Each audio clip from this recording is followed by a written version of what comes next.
ബദർ യുദ്ധം നടക്കുമ്പോ എല്ലാവരും നേരെ നിൽക്കിൻ.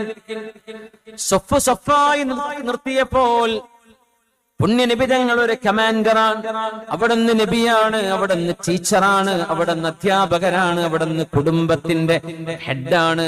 നബി തങ്ങൾ മുഅല്ലിമാണ്, റസൂലാണ്, എല്ലാമാണ്. ഹബീബായ തങ്ങൾ ബദരീങ്ങളായ സ്വഹാബിമാരെ സൊഫ് ക്ലിയർ ചെയ്യാൻ നിൽക്കുമ്പോൾ അവിടുത്തെ കയ്യിലെ ഒരു ചെറിയ മിസ്വാക്കിന്റെ വടിയുണ്ട്, ഒരു മിസ്വാക്കിന്റെ കഷ്ണം. അതുകൊണ്ട് മഹാനായ സവാദ് എന്നവരുടെ വയറിങ്ങനെ മുന്നോട്ട് നിൽക്കുമ്പോ സവാദ് ആ ലൈനിലേക്ക് നേരെ കയറി നിൽക്കൂ എന്ന് പറഞ്ഞ് ഹബീബായ തങ്ങൾ തമാശ രൂപേണ മെല്ലെ ആ വയറൊന്ന് തട്ടിയിട്ടുണ്ട് മിസ്വാക്കിന്റെ വടി കൊണ്ട്. സവാദ്, രണ്ട് സവാദുമാരുണ്ട് സ്വഹാബികൾ അറിയപ്പെട്ടവർ.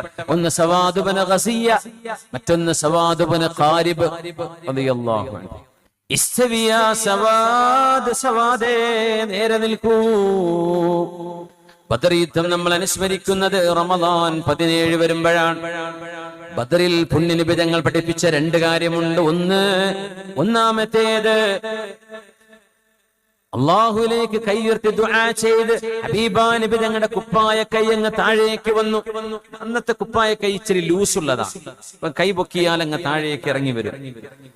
സിദ്ദീഖ് റളിയല്ലാഹു അൻഹു പറഞ്ഞു, പുണ്യനബി തങ്ങളുടെ ആംപിറ്റിലെ കക്ഷത്തിലെ വെളുപ്പ് നിറം പോലും ഞങ്ങൾ കാണുമാർ അവിടുത്തെ കൈ ആകാശത്തേക്ക് ഉയർന്ന നബി തങ്ങൾ ദുആ ചെയ്യുമായിരുന്നു. ബദർ യുദ്ധം നടക്കുന്നതിന്റെ മുമ്പ് അല്ലാഹുമ്മ പടച്ചവനേ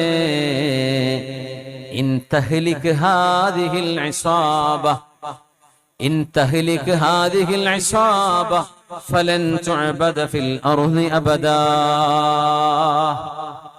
ഞാനത് ഇൻ തുഹ്ലിക് ഹാദിഹിൽ ഇസാബ എന്ന് ഒരിക്കൽ പറഞ്ഞിരുന്നു. അപ്പൊ എന്റെ ഗുരുനാഥൻ ബഹുമാന്യരായ ഞങ്ങളുടെ ഉസ്താദ് ഡോക്ടർ ബഹാവുദ്ദീൻ മുഹമ്മദ് നദവി ഉസ്താദ് എന്നെ വിളിച്ചിട്ട് പറഞ്ഞു, തുഹ്ലിക് ഹാദിഹിൽ ഇസാബ എന്ന ആ ഒരു ഇറാബിനേക്കാളും നല്ലത് ഇൻ തഹ്ലിക് ഹാദിഹിൽ ഇസാബ അദബൻ മഅല്ലാഹ്. അള്ളാഹുവിനോട് കാണിക്കുന്ന അദബ് അങ്ങനെയാണ്. അള്ളാഹുവെ നീ നശിപ്പിക്കുകയാണെങ്കിൽ എന്ന് പറയുന്നതിനേക്കാളും ഈ സംഘം നശിച്ചു പോവുകയാണെങ്കിൽ പിന്നെ ആരുണ്ടാവില്ല റബ്ബേ എന്നാണ് പറയേണ്ടത് എന്നെനിക്ക് തിരുത്തി തന്നിരുന്നു. അള്ളാഹു ദീർഘായുസ്സും ആഫിയത്തും കൊടുക്കട്ടെ. اللهم إن تهلك هذه العصابة فلن تعبد في الأرض أبدا. അല്ലാഹുവേ ഈ ഒരു ചെറുസംഘമെങ്ങാനും ഇവിടെ വഫാത്തായി തീർന്നു പോവുകയാണെങ്കിൽ പിന്നെ നിനക്ക് സുജൂദ് ചെയ്യാൻ ഒരു മനുഷ്യൻ പോലും ലോകത്തുണ്ടാകില്ല റബ്ബേ. അതുകൊണ്ട് 313 സംരക്ഷിക്കണേ, വിജയം തരണേ. പിന്നെ നബി തങ്ങൾ ചെയ്തത് രണ്ടാമത്തേത് ഹക്കടപാടുകളാണ്. ഞാൻ ആരോടെങ്കിലും എന്തെങ്കിലും ഇടപാടുകൾ ചെയ്തിട്ടുണ്ടെങ്കിൽ, ഗീബത്ത് പറഞ്ഞിട്ടുണ്ടെങ്കിൽ, വേദനിപ്പിച്ചിട്ടുണ്ടെങ്കിൽ എനിക്ക് പൊരുത്തപ്പെട്ടു തരണേ എന്ന് ഒരു നേതാവ് അനുയായികളോട് പറഞ്ഞിട്ടുണ്ടെങ്കിൽ അത് മുഹമ്മദ് റസൂലുള്ളാഹി തങ്ങളാണ് സല്ലല്ലാഹു അലൈഹി വസല്ലം. അതിന് ഹബീബിന് മടിയുണ്ടായിട്ടില്ല, അതിന് ഹബീബായ തങ്ങൾക്ക് ഈഗോ തോന്നിയിട്ടില്ല. ഞാൻ നിങ്ങളെ വേദനിപ്പിച്ചിട്ടുണ്ടെങ്കിൽ നിങ്ങൾ എനിക്ക് മാപ്പ് തരണേ എന്ന് ലോകത്തിന്റെ റഹ്മത്തുൽ ലിൽ ആലമീൻ 313 കിടക്കുന്ന ഇസ്വാബയോട് സ്വഹാബികളോട് തങ്ങൾ ചോദിക്കുകയുണ്ടായി. അപ്പോഴാണ് സവാദ് ഇബ്നു ഗസിയ സദസ്സിൽ നിന്ന് എഴുന്നേറ്റ് വരുന്നത്. അന യാ റസൂലല്ലാഹ്, എനിക്ക് വേണം നബിയെ പ്രതികാരം, എന്നെ അങ്ങ് വേദനിപ്പിച്ചിട്ടുണ്ട്. സ്വഹാബിമാർ മുഴുവനും ഞെട്ടിത്തരിച്ചു പോയി. എന്താണ് സവാദ് തങ്ങളി പറയുന്നത്? പുണ്യ നബിയോടോ തങ്ങളോട് പ്രതികാരമോ? തങ്ങളോട് പ്രതികാരമോ? വികാര നിർഭരമായി നിൽക്കുന്ന നിമിഷം 1000-ഓളം വരുന്ന ഖുറൈശികൾ അവിടെ മദീനക്കകലെ കിടക്കുന്ന ബദറിലേക്ക് മാർച്ച് ചെയ്ത് വന്നുകൊണ്ടിരിക്കുകയാണ്. ബദറിലേക്ക് എത്താറായിട്ടുണ്ട്. അവിടെയാണ് പുണ്യനബി പൊരുത്തപ്പെടിക്കുകയാണ്. ഇതാണ് ഹബീബുനാ റസൂലുള്ളാഹ്. ഞാൻ ആരെയെങ്കിലും എന്തെങ്കിലും ചെയ്തിട്ടുണ്ടെങ്കിൽ എനിക്ക് മാപ്പ് തരണം. റസൂലുള്ളാഹി സ്വല്ലല്ലാഹു അലൈഹി വസല്ലം തങ്ങൾ അവരോട് മാപ്പ് ചോദിച്ചിട്ടുണ്ട്. സവാദ് റളിയല്ലാഹു അൻഹു വന്ന് പറഞ്ഞു, നബിയേ, എന്റെ വയറ്റത്തങ്ങ് മിസ്വാക്കിന്റെ ആ ഒരു മരക്കഷ്ണം കൊണ്ട് കുത്തിയിട്ടുണ്ട്. അതിന് പകരം അങ്ങയുടെ വയറ്റത്ത് എനിക്കുമൊന്ന് കുത്തണം. സ്വഹാബിമാർ അത്ഭുതപ്പെട്ടു, എന്താണ് ഈ കാണിക്കുന്നത്? മഹാനവറുകൾ അവിടെ ഒരു ചെറിയ തരത്തിൽ പ്രചൻഡ് ചെയ്യുകയാണ്. മഹാനവറുകൾ യഥാർത്ഥത്തിൽ നബി തങ്ങളെ പ്രതികാരം എടുക്കാൻ പോവുകയല്ല. തങ്ങളിൽ നിന്ന് ഹബീബായ തങ്ങളോട് പറഞ്ഞു, നബിയേ, എന്റെ വയറ്റത്ത് വസ്ത്രമില്ലാതെയായിരുന്നു ഞാൻ നിന്നിരുന്നത്. അപ്പോഴല്ലേ എന്റെ വയറ്റത്തങ്ങ് കുത്തിയത്. അതുകൊണ്ട് അങ്ങയുടെ വയറ്റത്തെ ഷർട്ടൊന്ന് പൊക്കിത്തരണം. അങ്ങയുടെ സ്കിൻ, തൊലി എനിക്ക് കാണണം നബിയേ. فكشف رسول الله صلى الله عليه وسلم عن بطنه. ഒരു മടിയുമില്ലാതെ തങ്ങൾ അവിടുത്തെ മേൽവസ്ത്രം പൊക്കിക്കൊടുത്തു. നബി തങ്ങളുടെ വയറ് കാണുന്ന വിധം പൊക്കിൾ മറഞ്ഞു കിടക്കുന്നു. വയറ് പൊക്കി കാണിച്ചു കൊടുത്തു സല്ലല്ലാഹു അലൈഹി വസല്ലം. പൊക്കിൾ ഔറത്താണ്.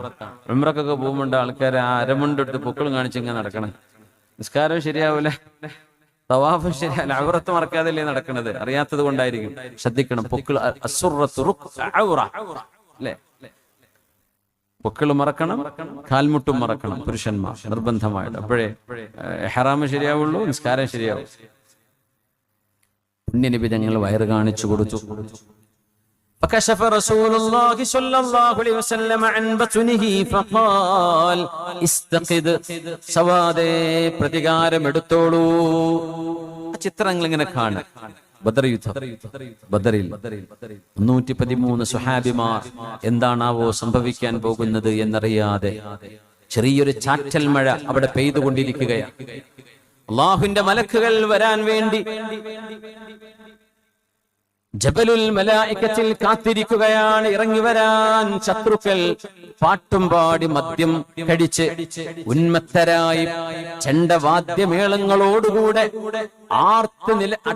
ആർത്ത് ഇരമ്പിക്കൊണ്ട് കടന്നു വരുന്ന സമയത്തിൽ ഒരു ഭാഗത്ത് കൂടിയിരിക്കുന്ന ലോകത്തിന്റെ ഗുരുവും അനുയായികളും നോക്കണം എന്ത് പാഠമാണ് അവിടെ നിന്ന് ലോകത്തെ പഠിപ്പിക്കുന്നത്.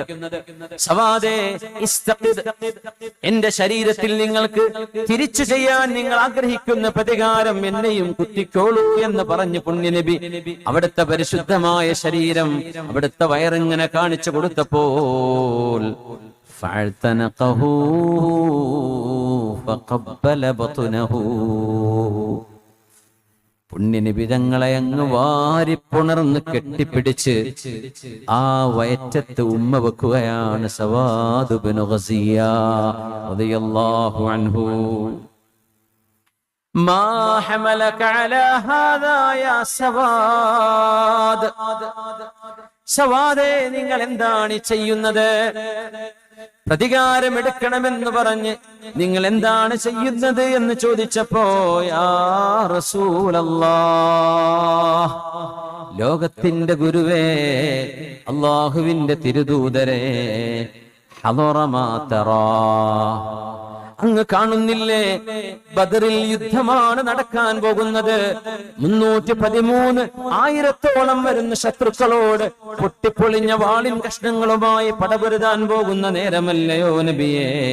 ഫഅറച്ചു, എനിക്ക് തോന്നിപ്പോയി, അയ്യകൂന ആഖിറുൽ അഹ്ദി ബിക അയ്യമസ്സ ജിൽദി ജിൽദക, ഒരുപക്ഷേ ഇനി ജീവിതത്തിലേക്ക് മദീനയിലേക്ക് ഇനി ഒരിക്കലൂടെ തിരിച്ചു വരാൻ കഴിയാത്ത വിധം ഞങ്ങളുടെ ശരീരങ്ങളെങ്ങാനും ചേതനയേറ്റ് ശുഹദാക്കളായി ബദറിൽ വീണുപോയാൽ ഇനി ഒരിക്കലൂടെ നബിയെ അങ്ങയുടെ കൈപിടിക്കാൻ ഒരവസരമുണ്ടാകുമോ എന്നറിയില്ലല്ലോ. ഇനി ഒരിക്കലൂടെ ഹബീബെ അങ്ങയെ മുസാഫഹത്ത് ചെയ്യാൻ കഴിഞ്ഞില്ലെങ്കിലോ? അതുകൊണ്ട് ഞാൻ കൊതിക്കുകയാണ് ഖബറിലേക്ക്, മണ്ണിലേക്ക് പോകാൻ നിൽക്കുന്ന ഈ നേരം എന്റെ ശരീരം അവസാനമായി തൊടുന്നത് അങ്ങയുടെ ദേഹമായിരിക്കണം. അതുകൊണ്ടാണ് നബിയെ അങ്ങയുടെ വയറ്റത്ത് ഞാൻ ഉമ്മ വെച്ചത്. ഇത് എന്റെ നാളത്തെ ഖബറിലേക്ക് കൊണ്ടുപോകാനുള്ള എന്റെ പാഥേയമാണ് നബിയെ എന്ന് ഹബീബിനോട് നിഷ്കളങ്കമായ, അതിരുകളില്ലാത്ത, സീമകളില്ലാത്ത, നിർവചിക്കാൻ കഴിയാത്ത വിളിക്കാത്ത ആധ്യാത്മമായ ഈ സ്നേഹത്തെ നമ്മൾ എന്താണ് വിളിക്കേണ്ടത്? ഇതാണ് അഷ്റഫുൽ ഖൽഖ് തങ്ങളുടെ സ്വഹാബിമാർ.